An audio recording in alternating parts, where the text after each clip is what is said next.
This episode of the MSP Podcast is brought to you by Big Tex Outdoors. Everything you could possibly need for your firearm. If he doesn't have it, you probably don't need it. And PHLster holsters. Can't do a sub 5-second fast drill? We'll get a PHLster holster. If you still can't, well, at least you know it's not the holster's fault. And primary and secondary, the definitive source for the armed professional and the responsible citizen. Quit your bitching about all the rules and get better.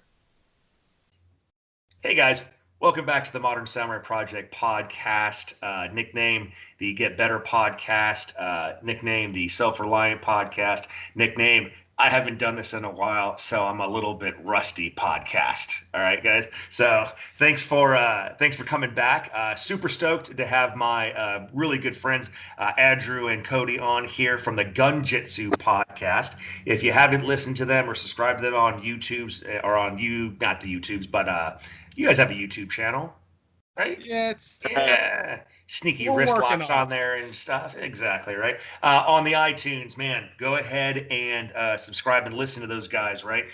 They are doing what I hope I am doing and talking about that complete lifestyle of self-reliance, whether it has to be with, nutrition, working out, combatives, and competing and all that other great stuff. So as the norm, I'm shitty at introductions. So I'm going to go ahead and have these guys tell you a little bit about themselves, right?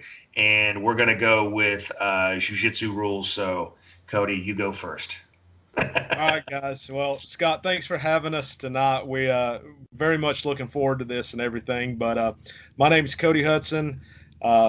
By day job, I guess you'd call it, I'm a federal agent. I'm a criminal investigator for here out of Tennessee. And I've been doing that for the last 13 and a half years or so. That's what I do my day job. The real stuff that I care about is I'm a Brazilian Jiu Jitsu instructor. I'm a first degree black belt under Gracie Baja under Samuel Braga. Started training Jiu Jitsu in 2004. Just hit my 16th anniversary this month.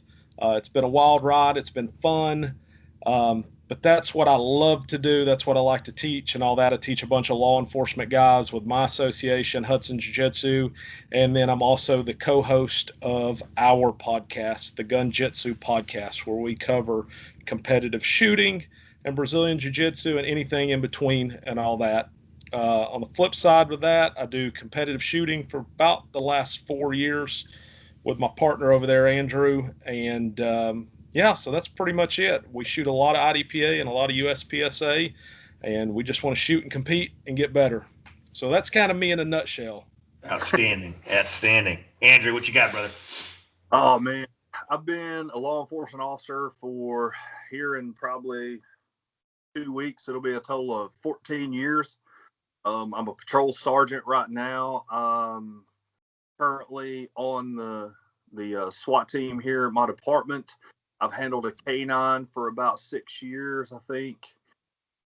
Oh man, control my entire gig. I started jiu-jitsu in 2004-ish, and you may wonder why I'm not a black belt like Cody. Well, I got some blue belt blues and some graduating college and some getting married the first time and some moving around kind of increased my vacation from jiu-jitsu for a little while. Interesting fun fact, I got my brown belt today from our instructor, Samuel Braga. So I've ripped my shoulder, so I've got shoulder surgery. But nonetheless, I may come back being a rusty ass brown belt. Oh man, I started competitive shooting a few years ago, probably about 4 years ago now. I looked at it as, it was kind of a corner, I guess, in my shooting career. I was in the Marine Corps for 4 years, deployed to Iraq. I came back, finished up college, got into the police thing. I got Top Gun in my academy class. I was on the SWAT team. I'd kind of passed every law enforcement bar they had set, and I don't say that to be braggadocious. I enjoy shooting. So I had met those bars and I thought, well, shit, I'd heard about this guy that used to work at my department named Mike Seeklander and how he was into competitive shooting. And I thought, shit, I like to shoot. I'll go competitive shoot, And I thought, I'll go out there. I've got a decent, or what I thought was a decent shooting resume. And I went out there and finished halfway through the field, and I realized I didn't know jack shit. So that kind of turned the corner and opened my eyes into a lot of how competitive shooting and how getting better with a firearm can help you as a law enforcement officer or, member of the military, or just someone, defending yourself and like carrying a gun for self-defense kind of thing. And I just fell into it. I'm immersed into it. And then me and Cody were rolling around one day, and I'd kind of kicked around the idea of maybe doing a podcast. And I thought, man, why don't we do a podcast? What would we call it? And, I think I just kind of threw out there, why don't we just call it Gun-Jitsu, man? We'll talk about guns, we'll talk about Jiu Jitsu. Shit, people will like it, and Cody's like, man, I love that name. And so here we it's an awesome name, man. That's awesome. So the first competitive type of experience you had was with Mike Seeklander. Yeah. That's like a Paul Sharp story. The first time he got introduced to Brazilian Jiu Jitsu was he went to a Hickson seminar. Works in our department, and he was an officer there for a little while before he actually. Oh, did he really? Oh, yeah. Okay. Yeah. Like really took off as where he could shoot full time. And so, people were like, yeah, the Seeklander guy that used to work here, he's pretty good at competitive shooting. So I started, looking up him and seeing him, and I'm like, holy shit, this guy's really good, And so. Oh, that's awesome, man. That's amazing. So, yeah, okay. As far as my competitive shooting goes, I think about 2008, I had started looking into this like competitive shooting stuff, and I was like, I want to do this. Well, from 2008 to 2017, when Andrew was like, hey, why don't you come shoot a match with me? And I'm like, oh my God, you do this stuff? That's how long I had wanted to do it, but never jumped off the deep end and did it. And you can ask Andrew. I showed up March of 2017, shot that first match, and it's been a ride. I cannot get enough matches in. It's all I want to do. I shoot one and literally go to practice score when it's over and start looking for the next match. Outstanding. So like I've always said, it was a natural progression for me, as I'm sure it was with you guys, right? Just like in jiu-jitsu, don't get me wrong, self-defense is awesome. After about a year, that shit gets boring, right? So you need to start delving into some of more of the sporting aspects of things to fully understand a lot of the concepts, the infinite concepts that jiu-jitsu has to offer. It's the same thing with shooting, right? Square range stuff, B8s, static drills. After a while, that's awesome, bro. But you get it's kind of boring. You know what I mean? And it was just a natural progression from, jiu-jitsu into competition, right? Or getting in a competitive mindset. You guys have an outstanding school there with Samuel Braga. Guys, if you don't know who Samuel Braga is, to jiu-jitsu, Samuel Braga is, if you guys just shoot or compete, think of the guy that invented the scoop draw. Yeah. And that's Samuel Braga invented probably a lot of things, but he's most noted for the Barabola, right? So the guy's a legend, right? And that's their professor. So it's a natural progression. So let's talking about jiu-jitsu. All right, first of all, guys, and you shooting guys, hold on. I know you guys are going to get kind of bored, but shut your mouths. You need to start doing jiu-jitsu now anyway. How did you first start getting into jiu-jitsu there, Cody? So for me, I was pretty boring. I was in high school at the time, and I was getting close to graduating high school, and I had a buddy that just out of the blue started training judo, of all things. He had been training judo for 5 or 6 months. It's typical, like graduating high school, college dudes, whatever. Well, all my buddies graduated high school, or I did, and all my buddies did, and then we ended up, they all had a house that they were, living in and going to college and everything like that. My buddy's been doing judo for 6-8 months. And he's like, we started having fight night in the house. We would literally move all the furniture out. The dudes would come over, and he was wrecking all of us, like literally trashing us to the point where I'm like, I shouldn't be manhandled like this. Like I'm a strong guy. I'm fit. I was like, I shouldn't have this problem with this dude and everything. So I'm like, what are you doing? He goes, judo. And I'm like, what is judo? He's like, I throw people and we grapple a little bit. So I started really diving into the internet of what judo was. And then I'd go back to my buddy and go, hey, sorry, the background threw me off there. I just changed it. That's weird, isn't it? Yeah, You yeah. see that? Yeah, that's crazy. That's cool. So my buddy was like, if you're really wanting to do this grappling stuff, you should look into Brazilian Jiu-Jitsu. Never heard of it. That was like 2004.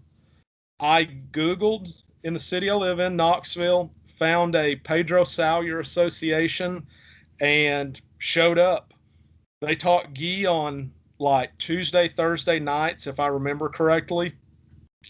I couldn't do that because I was just starting college and that was my school schedule. So I started going on Monday and Wednesdays to a no-gi class. And it was kind of all downhill from there. I got addicted after the first class and just kept training. And next thing you know, I wasn't getting trashed anymore on these carpeted floor matches we were having at night while everybody's going to college and everything. So, bro, the knees. Oh my God. It was terrible. It was like back then we eventually like went to like Sam's Club or like Costco and we bought those kitty puzzle teeth mats and we lined the house basement with these mats. I mean, we put them everywhere to the point. And then, so the judo guy, he was showing the judo stuff. I was showing, I'm a no-strap white belt. Yeah. Like, hey, if it hurts, just tap, Yeah. Yeah. So we used to have, back in the day, we would have anywhere from like 45 minutes to an hour and a half matches with guys, like no time limit. It was like either you were in pain tapping or not. You just kept going until somebody either gave up or tapped. I mean, that's how I got into jiu-jitsu. But the real purpose was that I was, an engineering major my first year in college, and I just wasn't digging it. I didn't want to do it anymore, so I became a policeman. There it is. All right, so I didn't know your jiu-jitsu preceded your career in law enforcement. Yeah, I started it before my law enforcement career, but once I decided, hey, I want to get into law enforcement, I was like, I see all these cops and you see all these fights that end up on the ground. I was like, if I fall down on the ground with a bad guy, I want to be good. I want there to be like no issues with being on the ground. So anyways, I just kept training and I got into law enforcement in 2007 and I had started training jiu-jitsu in 2004. So I was a pretty probably right around blue belt and when I got into law enforcement. And then like I can tell you like the belts, the stripes or whatever as my career progressed through a couple different agencies and all that. It was very fun though. But yeah, it was my specific goal was to learn a ground fighting martial art and become a good policeman. Outstanding. Andrew, how about you, brother? Man, I probably got my first taste when I was in the Marine Corps.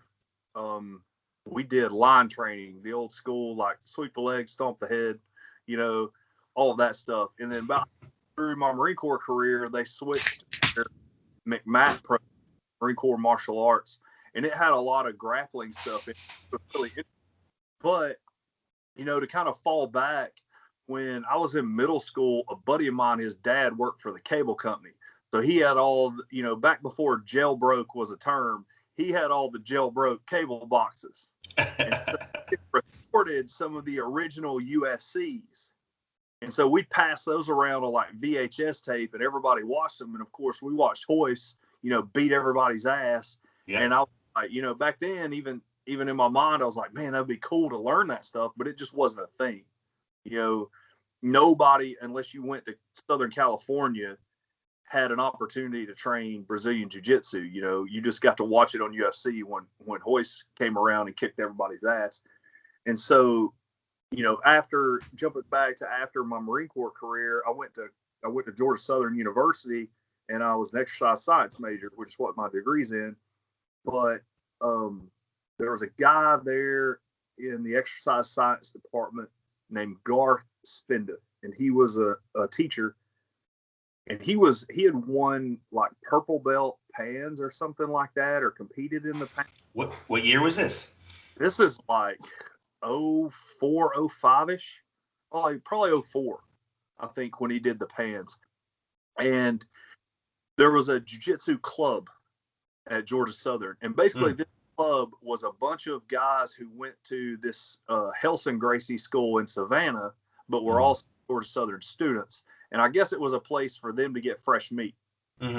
You know, so like you signed up for this club, and here's these guys who've been training jiu-jitsu at this Helson Gracie Academy, beating the shit out of you all the time. But they were teaching you too, you know, but it was kind of like their training ground. And so I go in there, and like Cody said, these mats were some kind of, I don't even know what kind of mats they were. They were very clean. Oh man, they were like some kind of carpet, some kind of like low pile carpet. And I remember the worst part of jiu-jitsu club at Georgia Southern being the shower afterwards when you went home, because you were just, the knuckles of your toes, your knees, everything was. All the friction burns. Speaking of friction burns. Oh, dude. Shower and you just burn for a while. Well, then I graduated there, I started applying to a couple of police departments, got the one I work at now, and I moved up here. So I started looking for jiu-jitsu gyms, just because, you know, kind of like Cody, you see in law enforcement, you see all these officers, you know, on getting in fights and things like that. And it's like, well, controlling someone on the ground seems to be kind of how this shit ends up, you know? Yeah. And so I thought, well, you know, having a very little bit of jiu-jitsu knowledge, I thought, well, I'll find a jiu-jitsu school, because those guys controlled the hell out of me on the ground, so I can do that to other people if I learn. And so what's really funny is the Pedro Sauer school that Cody went to and the one I went to are the same school. We just went there at a couple of different times. Oh, that's crazy. Yeah, we didn't even know each other at the time or anything. And we went y'all need to do that Ancestry.com, because you're probably related to. Yeah, man. So there, and then I took a few years off when that school closed down, went to another school for a while and got my blue belt, and then it closed down. And then wound up meeting Cody at work and, you know, talking to him. And he's like, well, you need to come to Samuel Braga's place. I went there for a while, had a little break, and then now I'm back. And so, you know, it just kind of, everything kind of bounced around, but we wound up kind of coming together again. So outstanding.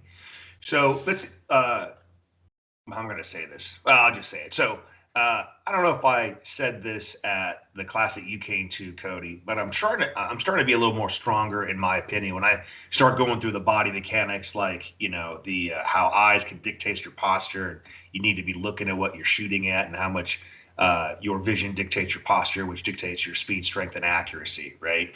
And mobility, I should say. And then I get done, and now what I'm saying is, so how many people do jiu-jitsu? One, maybe two people raise their hand, right? And I'll usually say to the rest of them, what the fuck are the rest of you waiting for? We laugh at you mortals, right? And then I'll get a couple disgruntled, sure, whatever. No, I'm being serious. At any point in time, I can take your knee home with me. I can take your foot. I can take everything. It doesn't matter, guys. Start jiu-jitsu now. So after you get done with your firearms class, and then you get done with your medical class, start doing jiu-jitsu, because we laugh at you mortals. What do you guys, I'm sure you're going to agree with it, but from your guys' perspective, do you have anything to add to that, and why people should start doing jiu-jitsu today?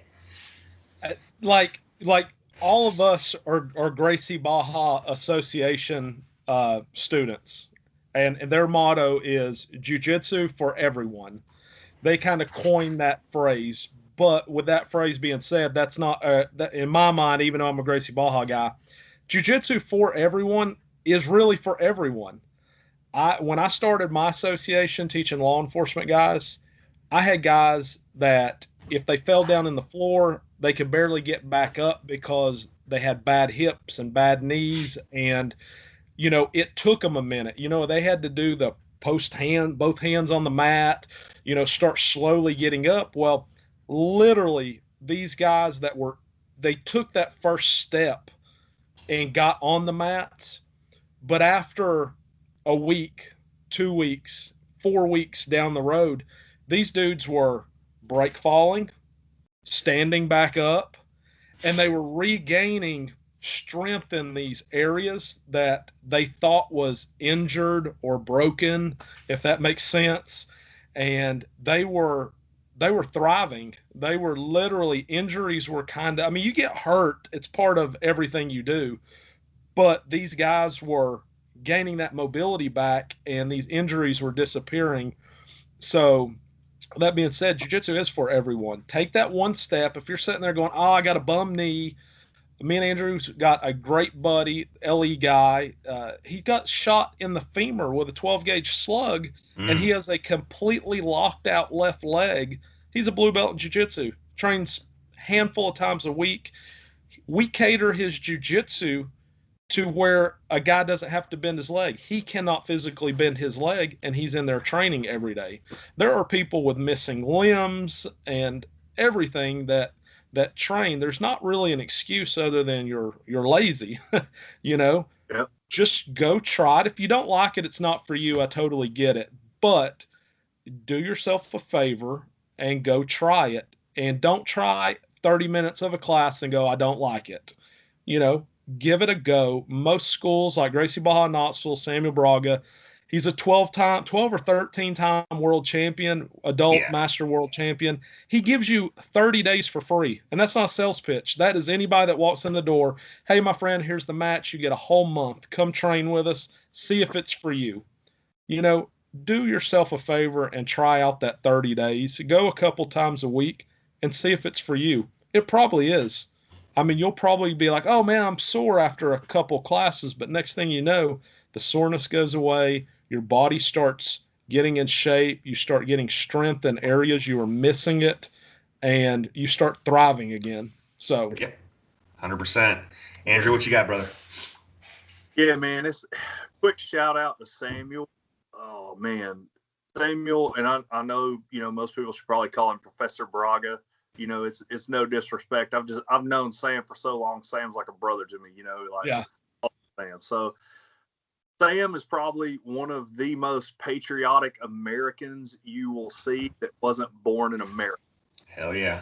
I mean, that guy, if you're a law enforcement officer and you live within driving distance of him and you don't train with him, you are doing yourself a disservice because, of course it's a business and Sam has to make money, but if you tell him you're a cop, you show him you're a cop, Samuel will work something out for you because that's just the kind of dude he is, and as far as, being a law enforcement officer goes, I tell this, being a patrol sergeant, I tell this to my guys all the time, you can train there as much or as little as you want.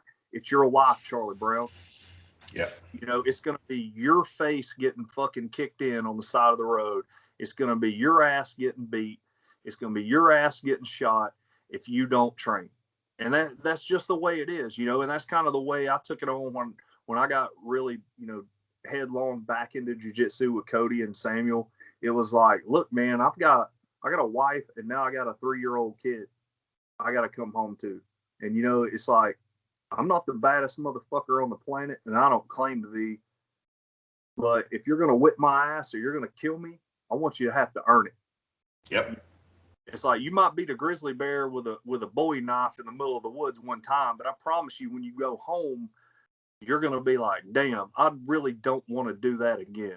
You're going to be the one-eyed grizzly bear with the Bowie knife. Yeah. So it's like, yeah. So absolutely do this. Our job, and you hear lazy fat ass cops, and I am a cop, so I can say this. So you hear lazy fat ass cops all the time standing on the sidelines of the in-service saying, oh, I would just do this, I would just do that. You wouldn't do shit. You would get your ass beat because you don't know what the other person knows. You're not as athletic as the other person is. The guy that's 10 years younger than you, 20 years younger than you, he's got 2 felonies on his record. He knows he's going back to prison for the rest of his life, and he will literally beat you to death. And don't know something, if you don't have a skill set that you can fall back on, that's exactly what he's going to do to you. You know, and it's like your wife and your kids are going to be crying at your funeral because you were too fucking lazy to go do some training or to pay attention in service. You know, so jiu-jitsu is the way. You know, people say, oh, well, jiu-jitsu doesn't work. Well, as a cop, where do you cuff 99% of resisting suspects? I've been a cop 14 years. Yeah, I've been a cop 14 years. You're not going to fucking outplay me on this. You know what I'm saying? Like, everyone, almost every single person that has ever resisted me or another officer that I've been there on backup, we've cuffed them on the ground. Controlling them positionally on the ground has been what works. Yep. There's no, you know, yeah, you can whack them with a flashlight or anything else, but, you know, a lot of these people, you know, me and Cody grew up in, you know, middle class America. You know, yeah, we had some fist fights and shit, but some of the people we deal with, felons, they didn't grow up like us. Yeah. You know, they might have been robbed 3 or 4 times in their life. They may have robbed other people. So these people are not us. They don't subscribe to the same set of, you know, social rules or social constructs that we subscribe to. If you want to arrest them and they don't want to go, you're going to have to make them. Yeah, 100%, man. Yeah, it always annoys me when I talk to guys, especially younger guys, law enforcement or civilian, doesn't really matter, right? And they're 20, maybe mid 30 somethings, right? And it's just like, yeah, man, I just got to get back in shape before I go in. And I'm like, listen, man, I'm 50 motherfucking years old. My elbows don't go straight anymore. I got a knee replacement and I'm fat as fuck right now because I'm teaching too much and not rolling and lifting, right?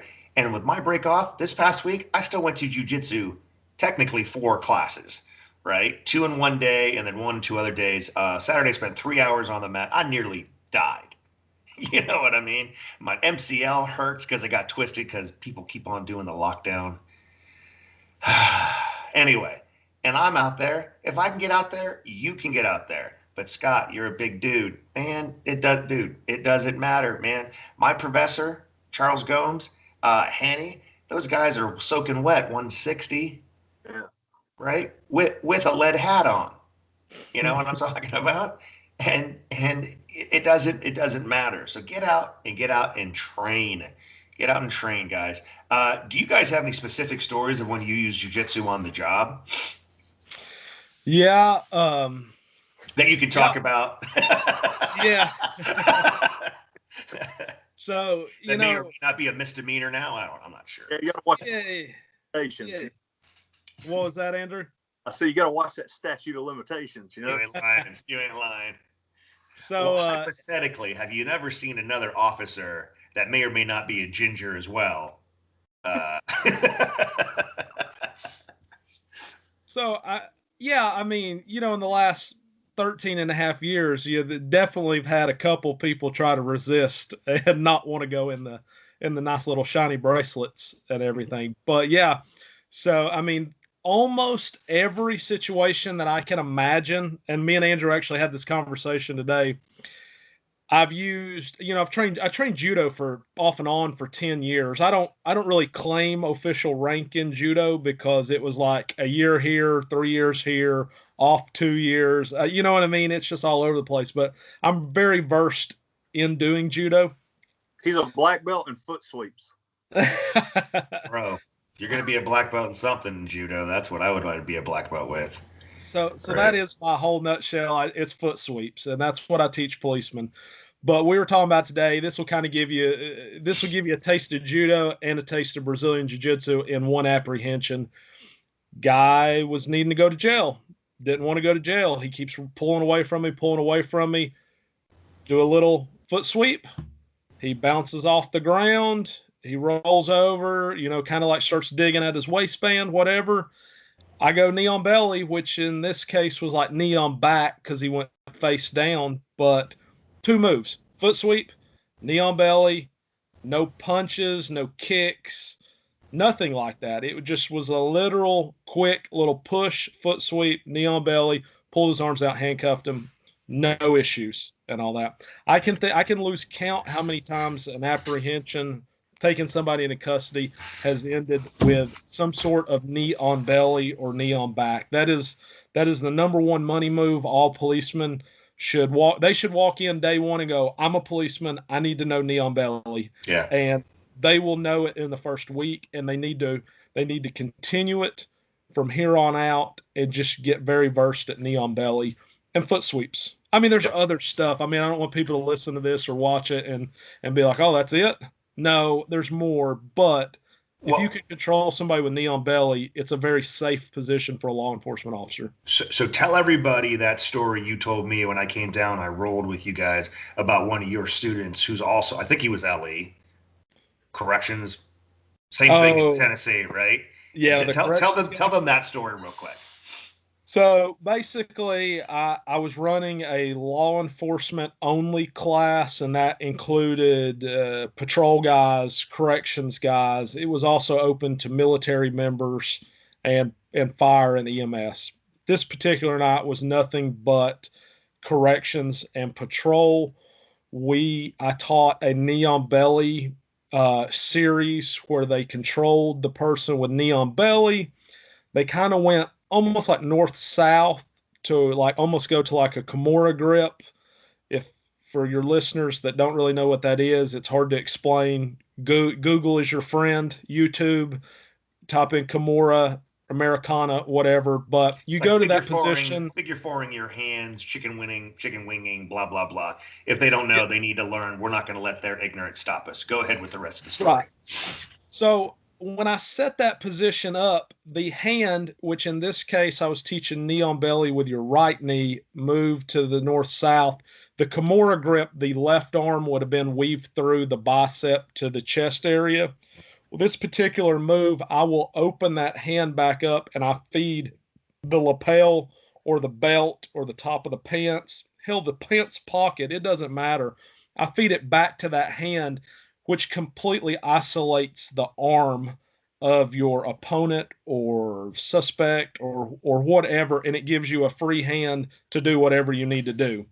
So anyways, I taught that whole move that night, and this particular student left, and I'm still there cleaning the mats because I always clean, after class, black belt or not, I clean the mats because if you don't do it yourself, it's not done right type thing. So my phone starts getting blown up.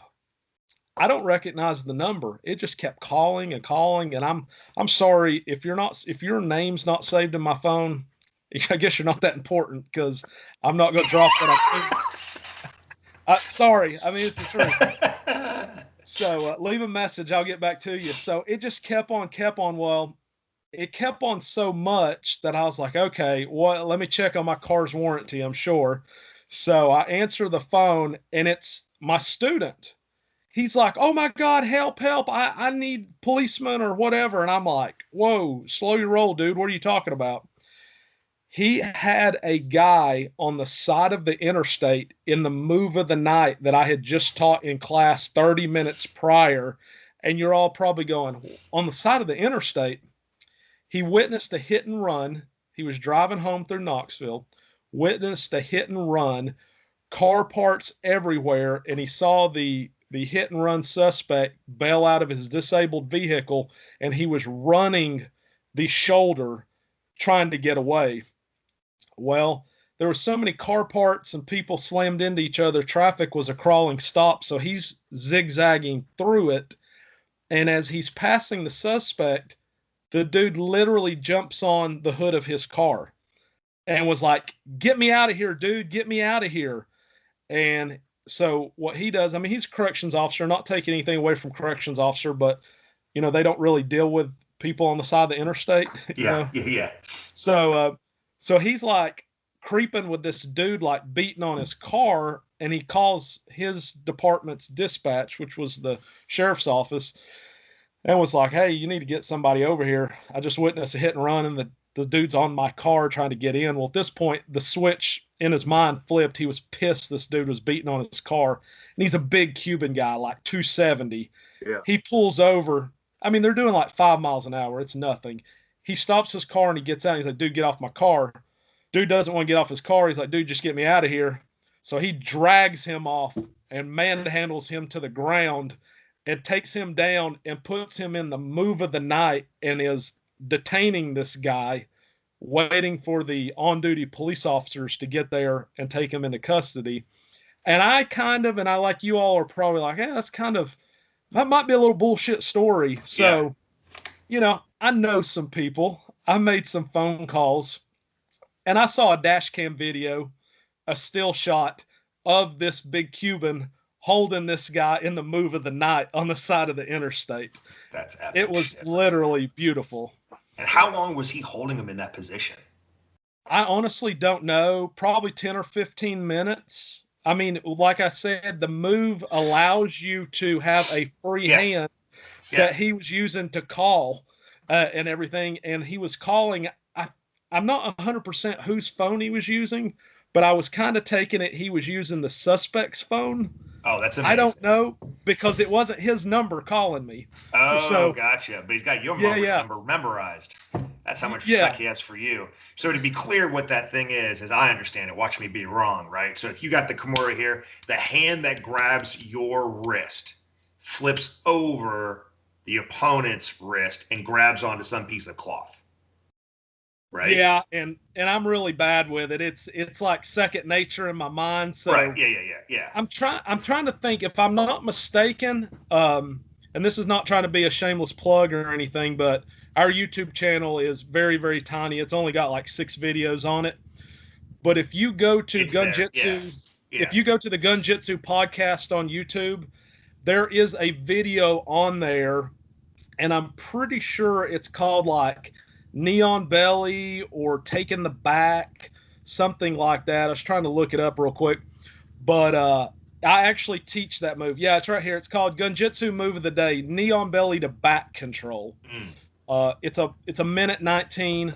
I try to do short videos for people, and we try to correlate them to our podcast for when people are like this right now, wanting to know what exactly this move is. Go check out that video, and you will see what I'm talking about, moving from Neon Belly up towards the head and trapping that arm. And if I'm not mistaken, I'm pretty sure I show the move where you fold the belt or the lapel or the pants. Yeah, you do. Now, it's amazing. And the lesson for the layman out there is that this person just learned something. Yeah, right? He's brand new to jiu-jitsu, training 8 months maybe. And held a position of control for 15 minutes. Yeah. Right? Yeah. Didn't get exhausted because of the efficiency, right? And like I say in my class, right? Mechanical advantages, proper technique, they work right now. If you do them right, they work right now. Not 10,000 reps slowly and smoothly in the corner. They work right now, right? And if it's a correct technique and they don't work right now, it's because you're not doing it right. Yeah. Because you're not doing it right. So that's amazing. Andrew, what you got, man? You got any good stories on the job? Yeah. Hypothetically, from another LE living in Tennessee from Georgia. I've arm dragged so many people. Oh, bro. Think of one specific, and I know that's more of a wrestling technique, but usually I have a sequence that I like to run on people. If they start to, like, I normally do the old, put your hands behind your back, you're under arrest, and I reach out. I quit doing opposite side grabs, so I cross to grab because I like doing an arm drag, so I do same side grabs. So I grab their arm, and if they pull, now this takes a little bit of grip strength that somebody can't break in one good pull, right? Mm-hmm. Because as soon as they pull that first time, I pull back and I go ahead and get my hook ready, my fork hook behind the tricep. So when they pull again, I let go with the wrist hand and I hook that tricep. I spin them. I get around the waist in a good T position.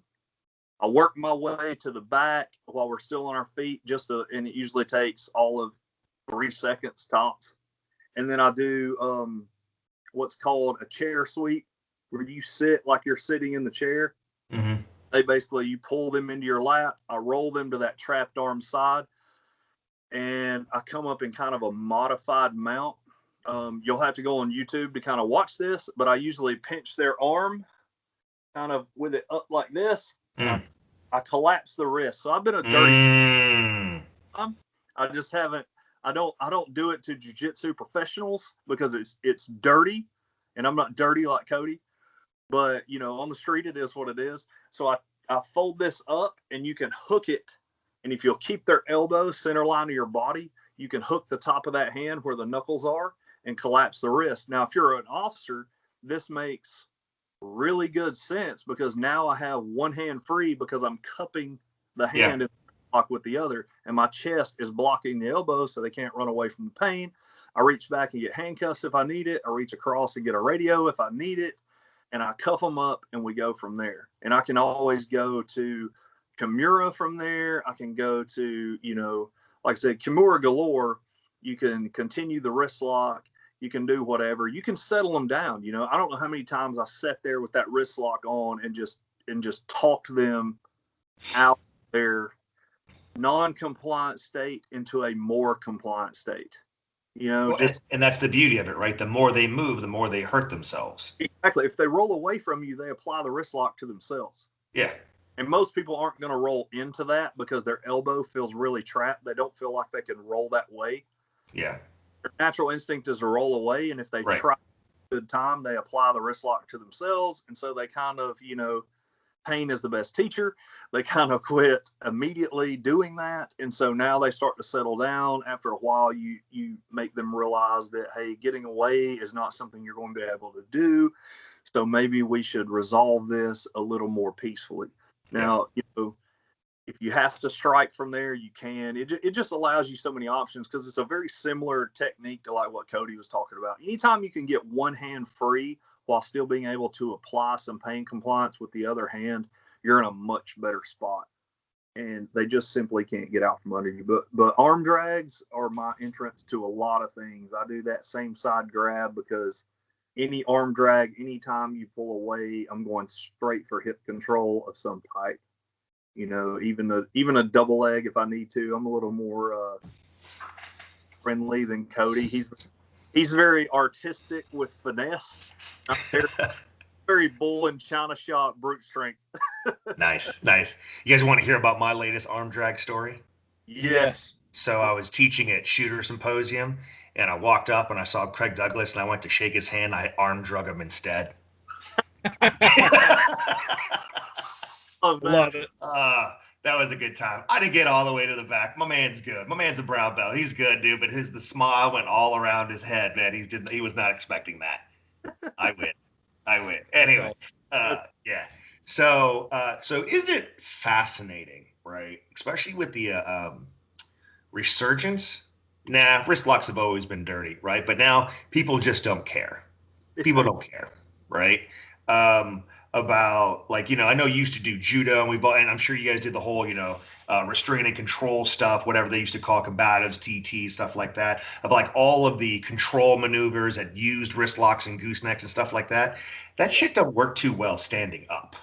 No. Right? Because you don't have a base from the back, right? Well, I feel like what they miss, what the old defensive tactics really misses is, you know, if you're going to chase a joint to apply pain to it, you want to start from a joint that doesn't move as much and work your way down to a joint that you can isolate. You know what I'm saying? So, like, if you chase a wrist, think about if you just took your wrist, how far you could make your wrist move.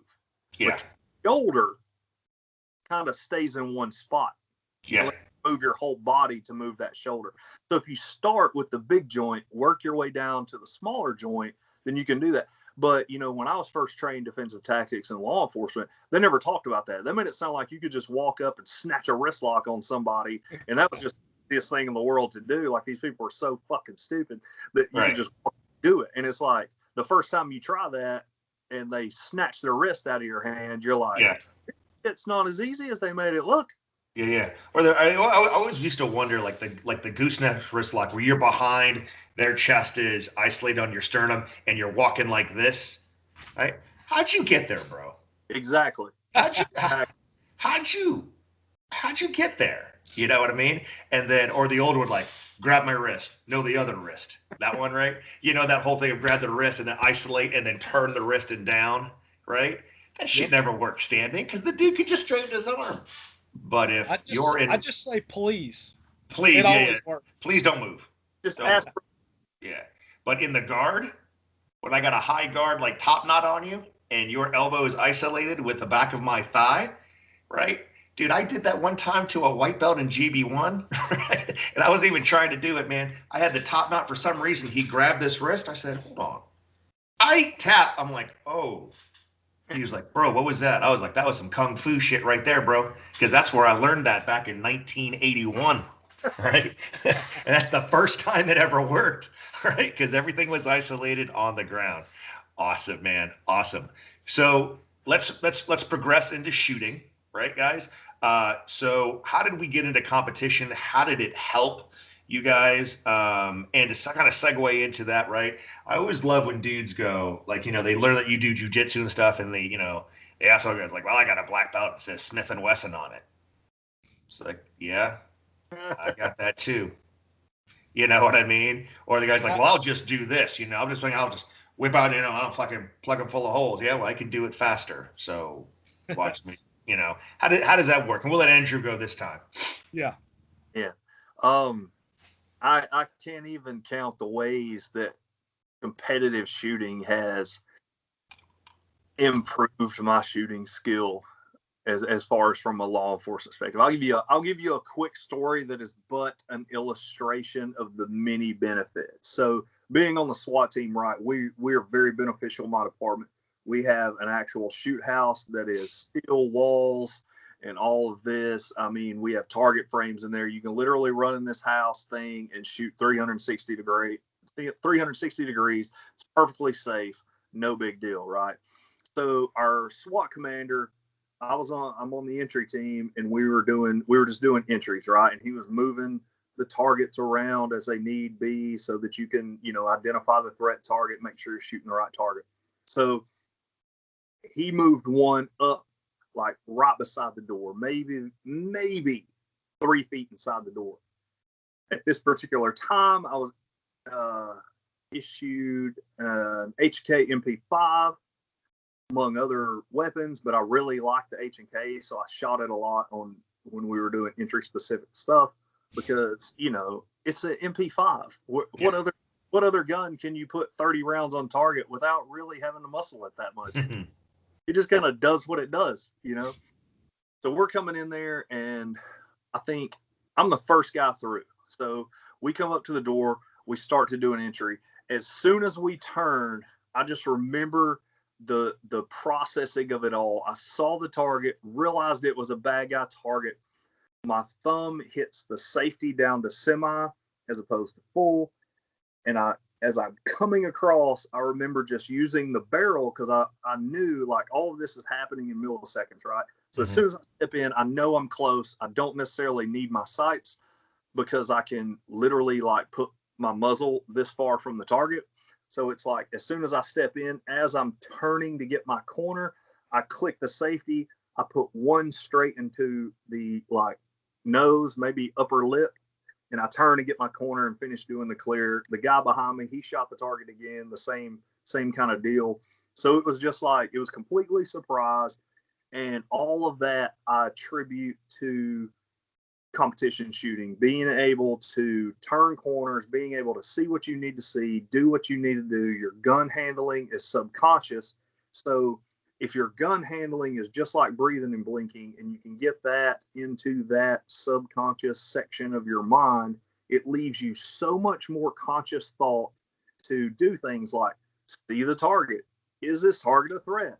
Do I need to shoot it? The answer to that is yes. Okay, subconscious kicks in, and we do that. We make that decision to do that. Just passing a police qual now is like I've taken our police qual, and again, I'm not trying to sound braggadocious. I'm just trying to illustrate the difference in what LE thinks is really good shooting and what competition thinks is really good shooting.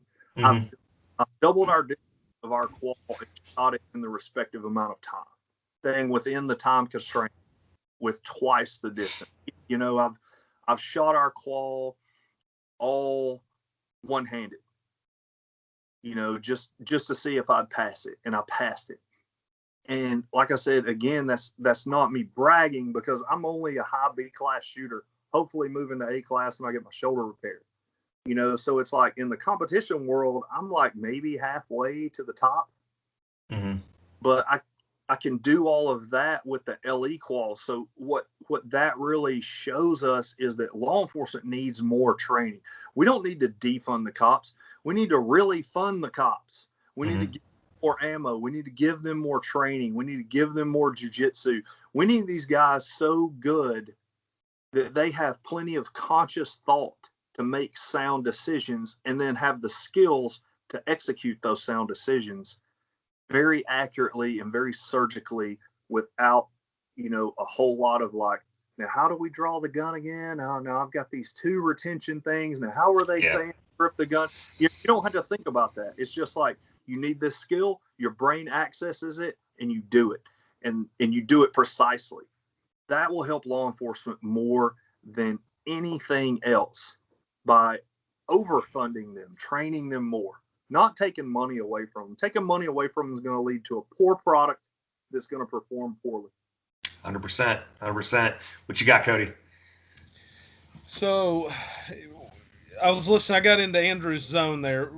Say that question one more time so I can get the full gist. So how has competition helped you in your law enforcement career? Okay, perfect. So for me, like I said, you know, 12 years ago, I wanted to get into it and never got into it or anything like that. 12 years ago, I was in police work and I carried a gun for a living and I thought my shooting was where it needed to be. I mean, 80 gets you a gun, right?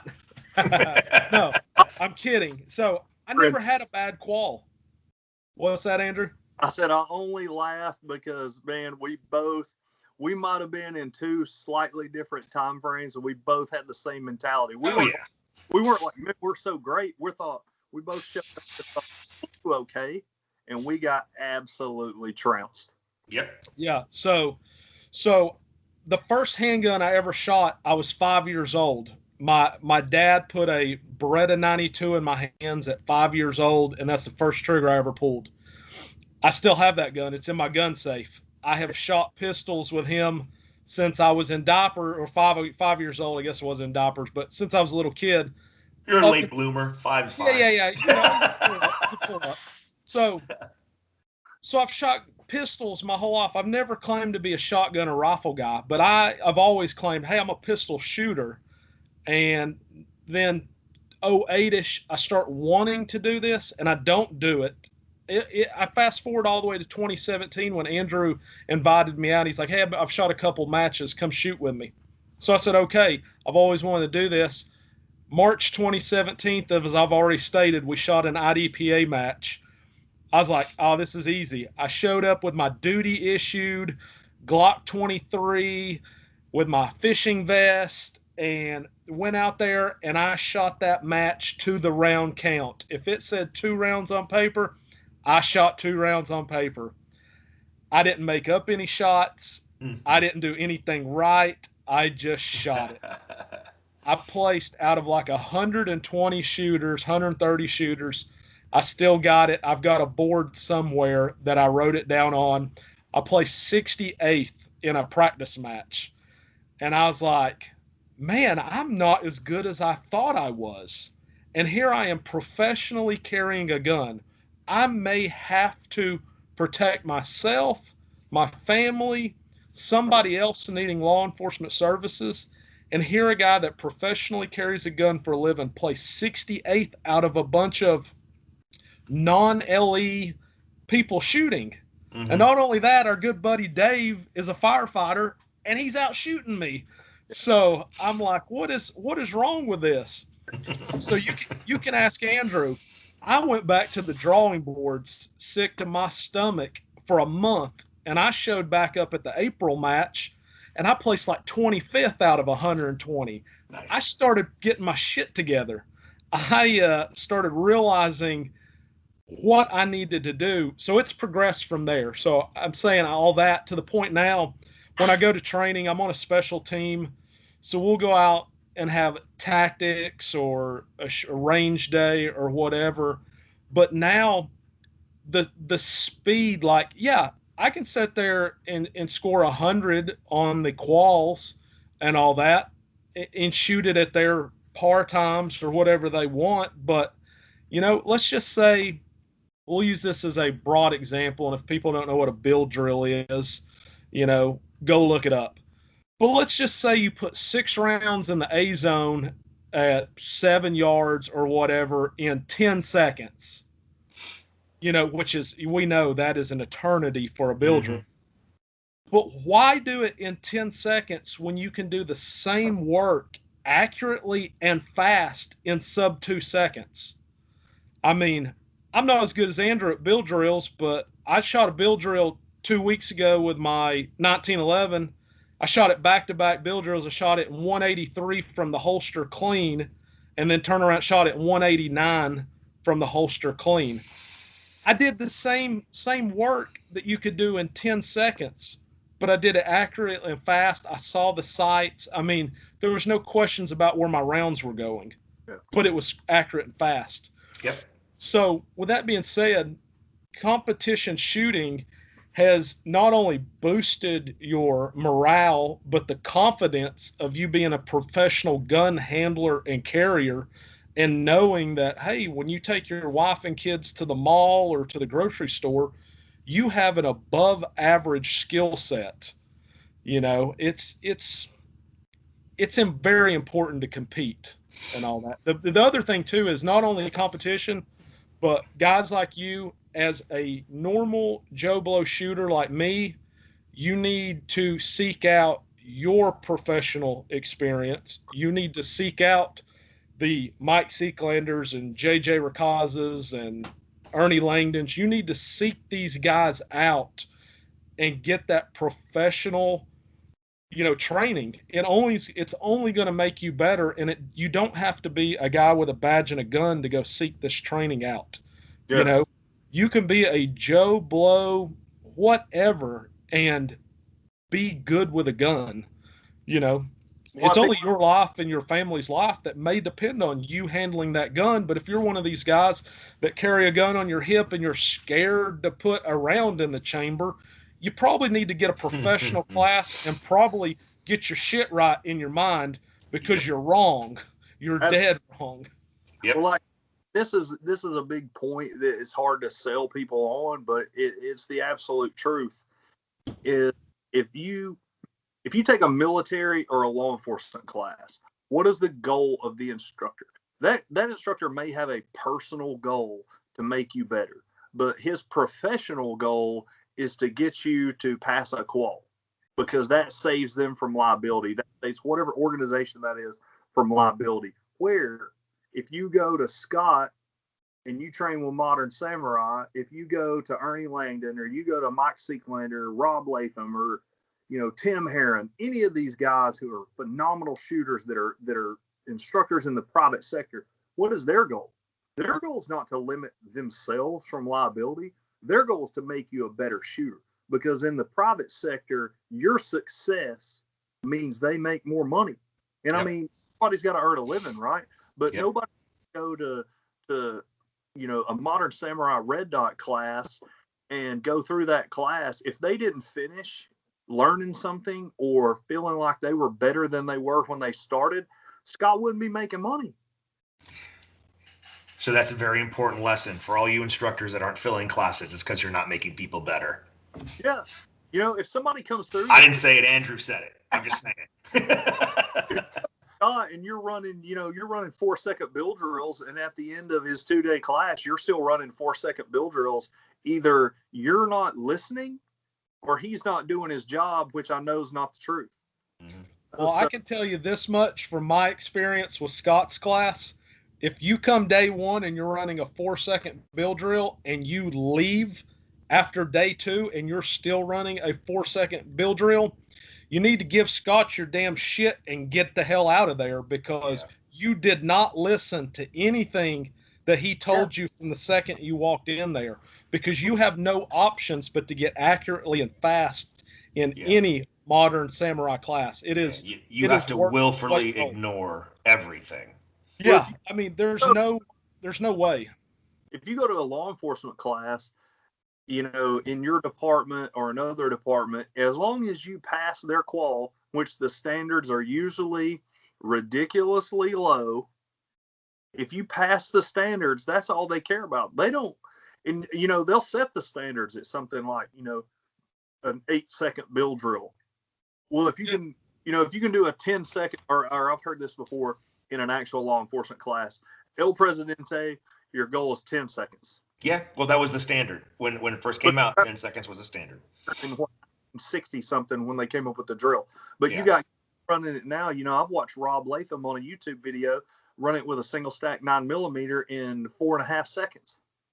And so I've seen Heron do it with 40 and with a 45 1911 and do it sub 4. Yeah, so it's like if that's the standard, they're not really teaching you much in military and law enforcement. So if you need to go to these private instructors, the private sector like Scott, Tim Heron, all these guys, you need to go to these, because I think what really opened my eyes, the first private instruction I ever took was from a guy, the Sheriff of Baghdad, John Shrek McPhee. Mm-hmm. And while John may not be a GM level shooter or whatever, he does know enough and he's good enough where he turned that page for me. He showed me how to use video, to critique your own technique. He kind of showed me how to start going fast. And after that, man, it was like hook, line, and sinker. That's when I got into competitive shooting. That's when I started dragging Cody along, had to talk him off the ledge when he finished 68 through a field of 100 something. I'm like, it's okay, bro. It's okay. We all suck. You just got to improve. You just got to practice, bro. It always happens, man. It always happens like that. And so there's two types of guys, right? The guys who get their shit pushed in and they're like, I don't need that. That's stupid. I don't need to do that, blah, blah. And there's guys who are like, oh my God, I just got my shit pushed in. This is a whole different world that I did not know existed. I need to master this, right? Which guy are you? And I'm talking to the audience. Which guy are you? You know what I mean? It could be about competitive shooting, right? It could be about going to a class. It could be doing Jiu Jitsu. It could be any of that, right? If you go do something and it's easy the first time, stop doing it. Stop doing it. You know what I mean? Because it's not worth your time, right? But if you go to something, right? If you go, and I always say the same thing because I've actually seen it happen, right? If you go to Jiu Jitsu and you roll with a 16-year-old female blue belt and she chokes your shit out, man, that's amazing. You should be excited about that, right? Or then when you go to the match and that 16-year-old girl with an open gun pushes your shit in, good. That means you got so much more to learn. That means there was so much out there that you had no idea about the options and the performance and the technique. And also you had no idea about the consequences, right? If that person's on the other side of the dilemma. Exactly. I actually had that same type of conversation with one of my students today, purple belt. Very, very tough guy. Honestly, we could throw a brown belt on today and nobody would bat an eye. Mm-hmm. He's only been a purple belt for 6-8 months, but you could literally throw a brown belt on him and nobody would ever say, I don't think he deserved that belt, because I'm telling you, he's behind even though he's where he should be, if that makes any sense. Yep. But he's like, I just kind of feel stale. He goes, I went in, I've been training, and I've had a lot of stalemates. And I'm like, my opinion is if you go in and you're continually tapping every single person in there, what is there really else for you to do? You know what I mean? Yeah. You've reached the pinnacle, I guess. But if you're going in there and you're always the guy getting tapped, what are you doing not to progress? If you're going into that class and you're continually having a stalemate with your opponent, I see that progress on both sides. It shows that, you're not there yet to catch your partner, but yet he's learning just as much to keep you at bay, if that makes any sense as far as a jiu-jitsu match goes. and everything. So with that being said, he just, I don't know. I don't even know where I'm going with that, but that's kind of my thought process on it. You can't be on both opposite ends. The stalemate's good for progression when I'm talking jiu-jitsu, because it shows that your training partners are progressing with you. That's what I think. Well, I think too, along with the jiu-jitsu thing is, yeah, I had a brown belt strapped on me today. What does that mean to me? Do I think I'm, better than every purple belt on the planet? Hell no. Yes. The answer is yet. No, I'm kidding. I mean, I'm pretty sure I know who Cody's talking about, and he's a friend of ours, and he is one of the most athletic people I've ever seen in my life. If this dude has a pinky toe on the ground, he has balance. One of those people. And I think it's just like with shooting, there's an ability and there's like a maturity or time and grade, if you could look at it that way, or something like that those have to kind of go along together. You can't just be like this guy smashing everybody, but all you're doing is perfecting this, this one sequence that you're really good at, this sneaky submission that you're really good at. I don't think that makes you good at jiu-jitsu. I think that just means you're athletic and you're really good at this one or two sequences. I think jiu-jitsu is just like shooting. There's an exploration that has to take place. You have to be willing, to check that ego, which is a huge thing in both the shooting and jiu-jitsu community that most people can't do. You have to check that ego. You have to go in there, like Cody knows I'm terrible at De La Riva. I'm terrible at it. But we rolled today, a little bit as good as I can do with one arm tucked in my belt. He tucked one arm in his belt, and we started rolling. And, I told him at the end of the rolls a couple of times, I'm starting to see De La Riva more. As soon as he turns, I'm starting to shoot that De La Riva hook in and starting to work it a lot more. I could stay with my bread and butter. I could stay with what has always kind of worked for me. Or I could expand my jiu-jitsu knowledge and not be afraid to lose. Yep. Not be afraid of that tap, because I'm trying to expand and try these different techniques and grow my jiu-jitsu. It's the same with law enforcement and military as far as shooting goes. If you don't step into that competitive realm and you don't really try, a lot of people, they'll say, they'll talk shit about open guns and, well, you got a competition gun, blah, blah, blah, blah, blah, and all that bullshit. If you step into that, if you just went and ran open for a long time, and we'll negate the fact that open cost you like $6,000 for a gun, or more. You ain't lying. If you went to carry optics and went to your class, Scott, and then went and competed in carry optics, and then, went out and shot your duty gun, it's going to make you better with your duty gun by exploring in competition. Where if you just stick with, your Glock, whatever that your department issues, and you just fuck around with that, and you never really push yourself, you're not going to get any better. If you jump into something like competition, the same way with jiu-jitsu, and you just start exploring everything, and you start trying everything, it's going to make you better in the long run than just being like, hey, I'm good at triangle chokes, and that's all I'm ever going to do. Yep. So let's back up for 2 seconds to the guy we're talking about, the purple belt. Yeah. So I just wanted to give you the two stories, since we're kind of hitting on shooting, jiu-jitsu, coming back and forth. The same guy, purple belt, legit, very, very tough, athletic purple belt, very good. I talked him into coming to shoot a USPSA match with me back on the December 19th. So getting close to 2 weeks ago, a week and a half ago, whatever. I have been, for some reason, back in November, I went and shot the Georgia State Championship in IDPA, and I decided, I was like, you know what? I've been shooting a lot of USPSA, I've been shooting a lot of carry optics, especially after your class. I was going to shoot enhanced service pistol, but I didn't want to take the red dot off my gun. I just didn't want to get into pulling the dot off, because this particular match would not let me shoot carry optics, because I technically don't have a classification in carry optics.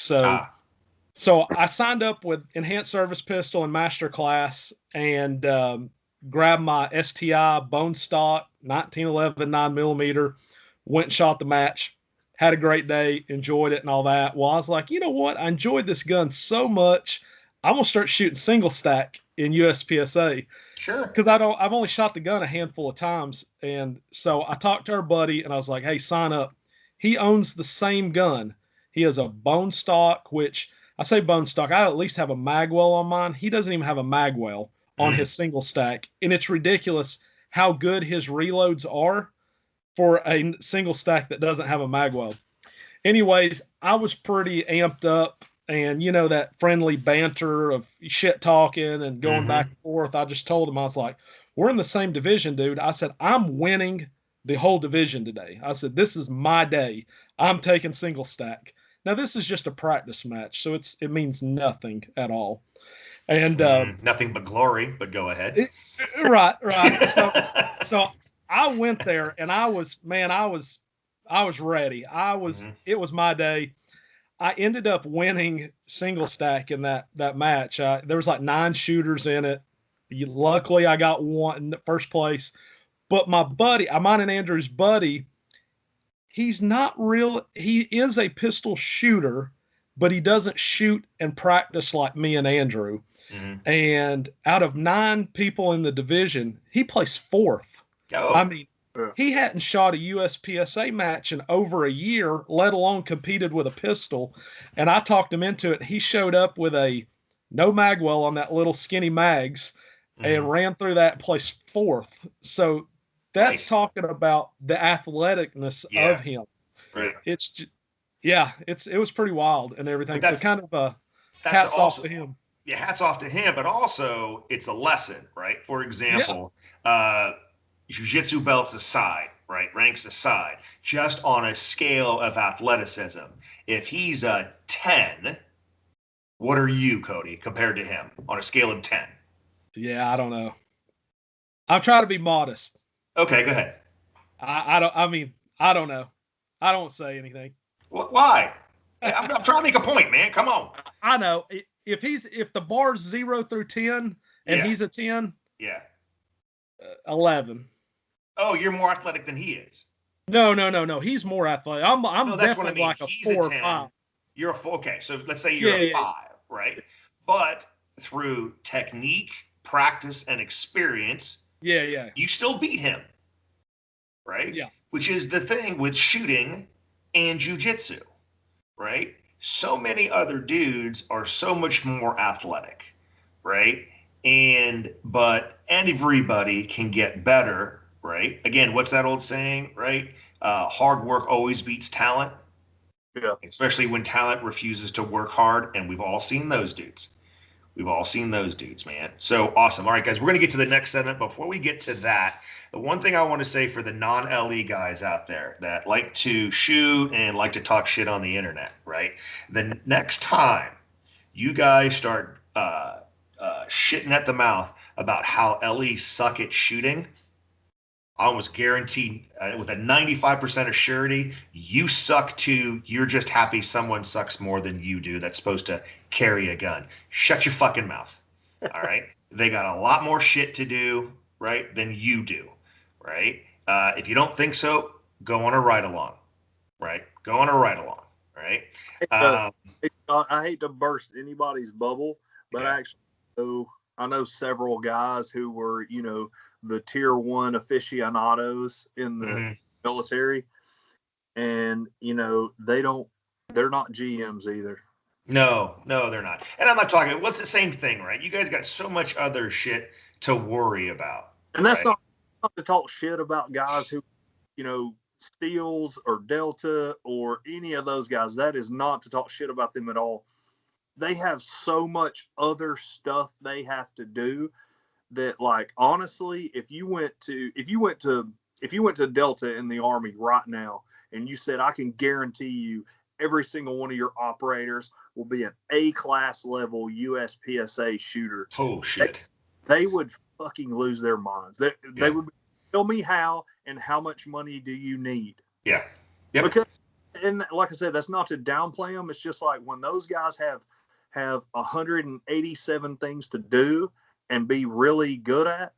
Shooting is just one of those things where, you know, if they were all B or C class shooters, that's good enough for them, because, you know, the Iraqis or the Afghanis that are shooting at them are probably, you know, to say their D class is a exaggeration. Most of them don't even use the fucking sights. So if you just teach your guys to use the sights, you will probably prevail. So a lot of people don't kind of realize that law enforcement and military, they're not grandmasters. They're not that level of shooting. Yep. So my challenge to the non-mil, non-LE guys is, right before you get on the internet and say cops suck at shooting, step 1, shut your fucking mouth. Step 2, get your hands off the fucking keyboard. Step number 3, I guarantee you every single one of you knows a cop. Go shooting with them. If you're that good, go make that guy better. And if side you're saying to yourself, well, I can't make him better, then continue with number 1 and shut your fucking mouth. Yeah.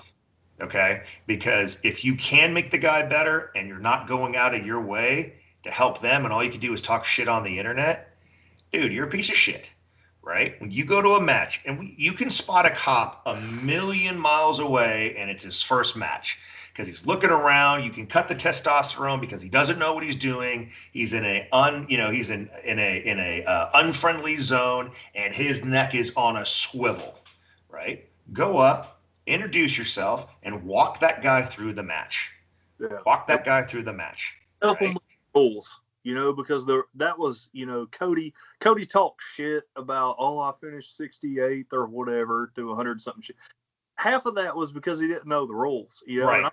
Help him, you know, he'd go through a stage and I'll be like, bro, you got a procedural because you can't do that in this match. You know, you can't shoot, you know, in an IDPA match, you have tactical sequence or whatever. And I'm like, bro, don't worry about it. It's just a bullshit rule. You just need to learn the rules and you're automatically going to climb. Don't get me started on IPA real quick. Don't get me started. No, IDPA serves an amazing purpose, man. It's a low barrier to entry for cost, low barrier to entry for equipment, and it is it's where most people start off. And God bless the IDPA, man. They're the minor league. Nah, I won't even say that, bro. I'll tell you what. The first time I went to a real match and I got my shit pushed in, it was an IDPA match. Right. I was traveling back and forth for a company I work for from between Northern Virginia and Charlotte. And what's up, Cody? Did you want to say something? No, you're good. You're good. Okay.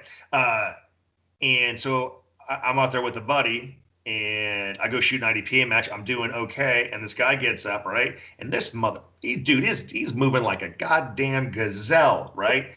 I mean, he's got his fisherman's vest, a photographer's vest, right? The back is all, you know, mesh so you can see his sponsors on his jersey and everything. And man, he's just flowing through this stage. And I go to my buddy Jamie, I'm like, who in the hell is that guy? He's like, oh, that guy? Yeah. Oh, he's sharpshooter. He's nobody. I'm like, oh my God, really? It's like, nah, man, that's Morgan Allen. He's like ranked 2nd in the country. Don't worry about it. Right? And I was like, oh, this is amazing. I think I got 7th out of 30. It was a small indoor 2-stage match. I got 7th out of 30 and whatever. But I was just like, oh my God, this is amazing. I need to do more of this. Right? Anyway, getting back to my rant, if you guys think cops suck at shooting, you suck too. Go help them out if you're that much of a badass. All right. So let's get to the favorite segment of the show, the get it off your chest segment. All right. So you guys can talk about whatever you want, right? Training, shooting, jiu-jitsu, all of the above. Remember the golden rule: don't talk about your neighbors. Nobody cares about your neighbors. All right. So we're going to go back to jiu-jitsu rules. So Cody's the black belt. He's going to go first, man. What you got? Don't be hating on wrist locks. Come on now. There's nothing wrong with a guy that attacks the weakest part of the body. That's right. Can't help it. You got soft hands and all that. Body, right, Cody? What's that, Andrew? why ignore 10% of the human body, right? Exactly. That's right. That's Exactly. Especially the one you keep on giving me. You keep on giving it to me. Everybody that complains about it, go back to your corner and put on your lotion on your soft hands. And so let me get that off my chest. There's nothing wrong with wrist locks. Nobody gets really mad when I try to foot lock him. That's funny. That's funny. Don't let him fool you. So we'll get this off my chest too. So don't let Andrew be like, it's just an overhead sweep, blah, blah, blah, because I don't care that he was a purple belt 10 hours ago. He's a brown belt now, and he has world-class overhead sweeps. So don't ever let him downplay that. Don't stand up in his guard, because you'll take a first-class Delta ride to your back over your head. He likes to you can be a black belt in a certain technique, even if you're not a black belt, right? I mean, absolutely. Again, we're like we said before, I'm not being braggadocious. I'll put my north-south choke up against anybody. Yes. Cody likes to stand over you and assert his dominance, so I had to find something to work against that. How's that working out with one hand, though? It still works a little bit. Really? No joke. He elevated me today a couple times. Like, didn't get the overhead sweep, but one-handed literally picked my 200 pounds up, and I know his game. I don't play around. Nice. And is that when the weight shifted because you didn't have two hands? That's when it went to De La Riva? Just kind of fell into there? Is that what happened there? I couldn't get him pulled all the way up onto my feet to get the full ride in effect. So he only got a little bit of takeoff, and then we landed. Nice. Okay. All right. So Cody's nice guy. Stop hating on wrist locks. Okay. Got it. All right. Andrew, what's up, brother? I know you're going to come with the heat. Oh, dude. This segment I've been waiting for. Like, if I had to all the shit to get off my chest for law enforcement, shooting, jiu-jitsu, whatever, this whole wall would be covered. So I'm going to try to condense it down with get this dogmatic bullshit out of your fucking head. Stop saying dumb shit like slow is smooth and smooth is fast. Stop saying dumb shit like accuracy is final and speed is fine, or whatever the fuck that dumb shit is that they say. Stop saying that shit. Guys like Tim Herron, Seeklander, Latham, all of them will shoot you really accurately and really fucking quickly. If they can run a bill drill clean in 175 and you run it in 3 seconds, you'll never make it to your third round. You probably will never make it to your first or second round before you are done. Mm-hmm. They'll die in the holster. Yep. Brazilian Jiu-Jitsu will not get you killed in the streets as a cop. You will dominate almost everyone you fucking arrest. You will do it without having to do, photographs of this person looking like they fell down 8 flights of fucking stairs. You will do it quickly. You will do it probably without getting your uniform very dirty. You will arrest these people, and they will thank you for it later because you had them in a position where you could have fucked their face up and you didn't do it because you were in control. You were in the dominant position. You did what you had to do. You handcuffed them and called it a day. You didn't bludgeon them with a flashlight. You didn't beat the shit out of them. None of that. You simply, like Cody said, you get a knee on belly.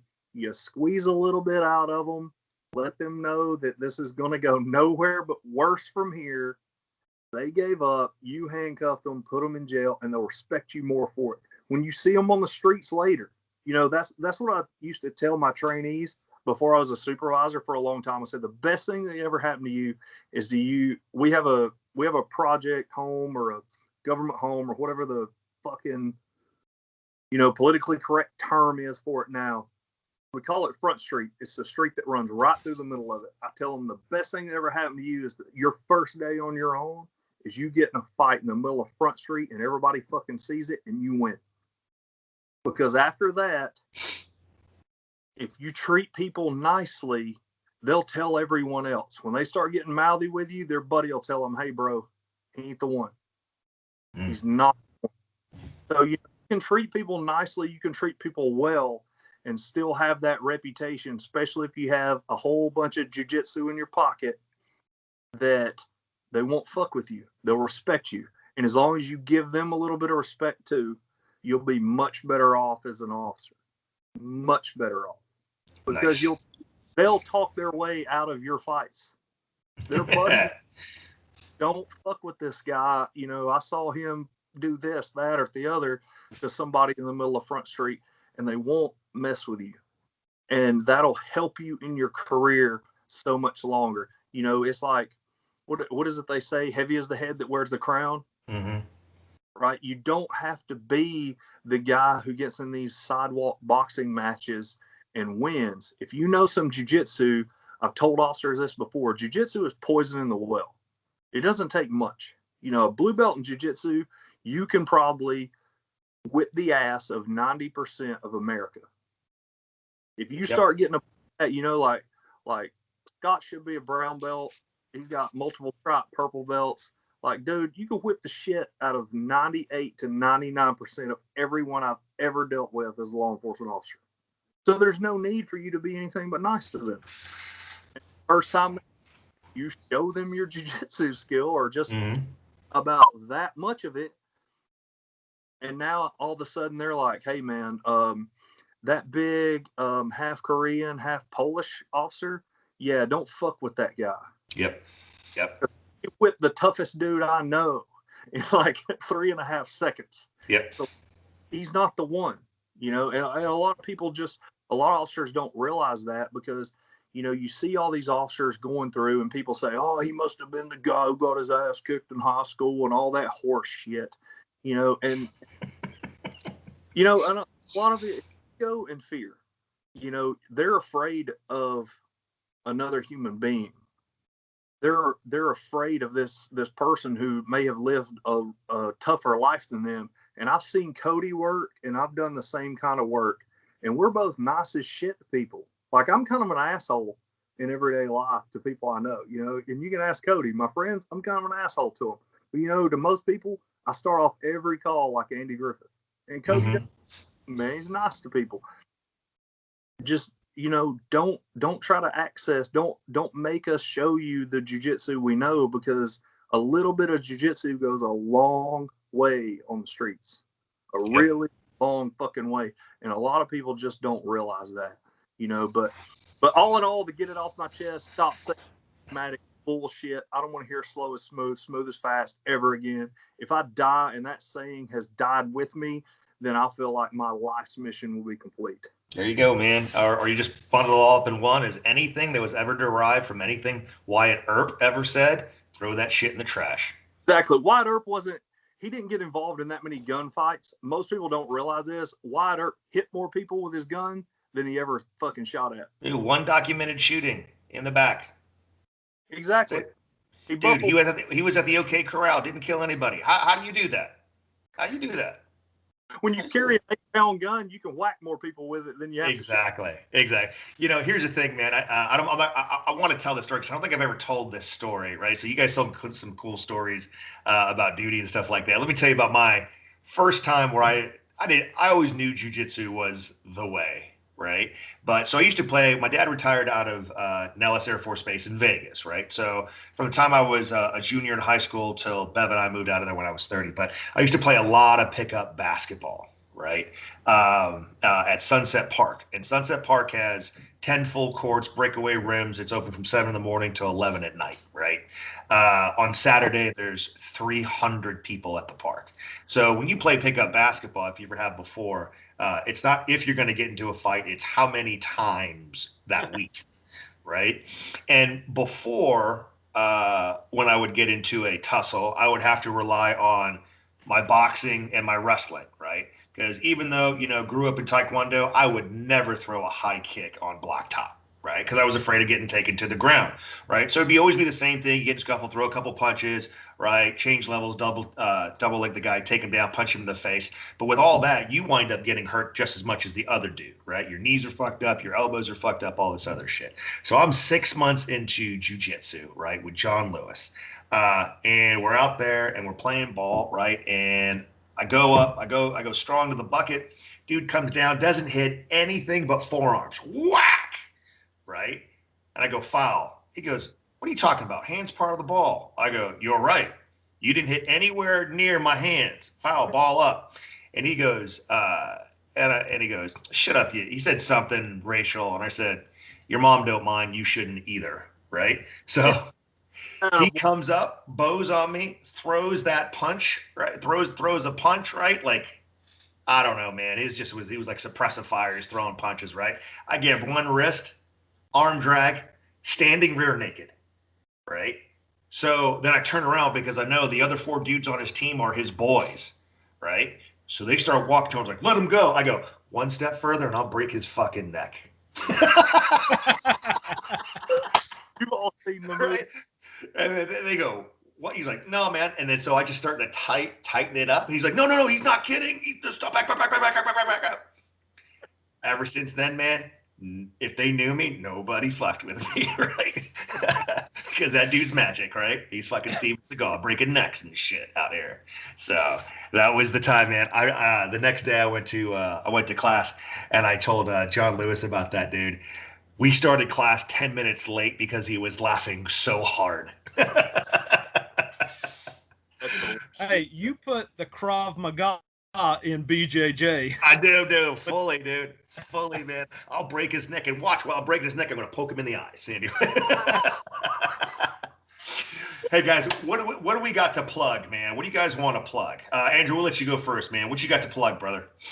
Oh, brother, just go to Gun-Jitsu.podcast on Instagram. Give us a like, a follow, a 5-star click, a review, whatever you want. We're trying to grow this thing. We have Scott on there. We've had him on there for round 2. We're gonna have round 3 through probably. It's just, like I said, when me and Cody came up with this, we just never. We'd never really heard of the modern samurai, Like samurai was one of us. So many guys carry guns and gals carry guns for self-defense. They want to defend themselves. They want to defend their families, but they're very one-dimensional. And so we're trying to expand that into, hey, you can shoot guns, you can go do competitive shooting, and you can still do jiu-jitsu. So, my good buddy Cody, I came up with this thing and I just pitched it to him. Not really pitched it. I just said, hey, dude, we just need to kind of do this. And he was like, man, I fucking love it. Let's just do it. So we just kind of started doing the whole Gun-Jitsu podcast thing, man. And we try to talk about shooting and jiu-jitsu in every episode, and it's been going well thus far. Nice. Outstanding. Cody, what you got, brother? Just to piggyback off Andrew, our podcast, the Gun-Jitsu Podcast, we always are forthcoming with any knowledge bombs we can drop on anybody. So if people will go follow our IG page, gunjitsu.podcast, and send us DMs. I try to give some sort of personal response to everybody that reaches out to us. I try not to give them just a thumbs up and move on. I try to make them part of the Gun-Jitsu family.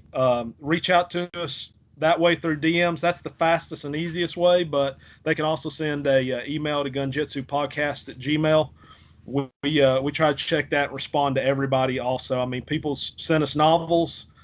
I've tried to respond with novels to answer everything that they ask and things like that. So, I mean, we just want people to, our little motto is see you on the range or on the mats. And we literally want to see people, any type of people on the mats or on the range. We just want you to be better humans, be more prepared to handle your business, take care of your family and anybody else that needs you, and do good things. Go out and prosper.